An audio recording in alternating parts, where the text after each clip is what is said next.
रानात विठोबा, मळ्यात विठोबा, घामात विठोबा आणि नामात विठोबा या म्हणीच्या उक्तीप्रमाणे दरवर्षीप्रमाणे आमच्या शेतामध्ये पंढरपूरला जाणाऱ्या दिंडीचं आम्ही स्वागत करतो आणि फराळ पाण्याची सुविधा करतो, जेणेकरून त्यांचा जो प्रवास आहे हा सुखकर होईल.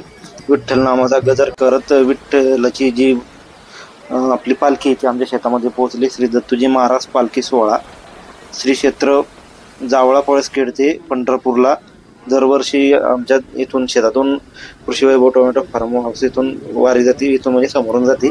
तर दरवर्षी आम्ही अशा प्रकारे फराळाची व्यवस्था करत असतो. हे आपली पालखी त्यानंतर अशी शेतामध्ये रानामध्ये मस्त व्यवस्था केली होती फराळ पाण्याची आणि एक त्यांना छोटासा ब्रेक मिळतो. आणि आम्हालाही अवभाग्य मिळालं की शेतात काम करताना घामात विठोबा, रानात दिंडी, शेतकरी आणि पंढरी एक भक्तीचा प्रवास मार्ग आम्हाला अनुभवता आला. अशा प्रकारे आम्ही जोडीनं पालखी घेतली आणि आमच्या तनुबाईने तुळस घेण्याचा प्रयत्न केला होता, पण तिचं लहान पडलं शरीर तिला तोलायला.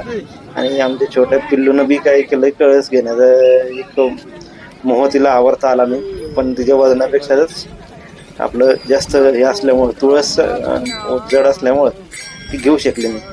तर हे अहोभाग्य आमच्यासाठी खूप महत्त्वाचं होतं. असंच जे काही गोष्टी त्या खूप महत्त्वाच्या असतात.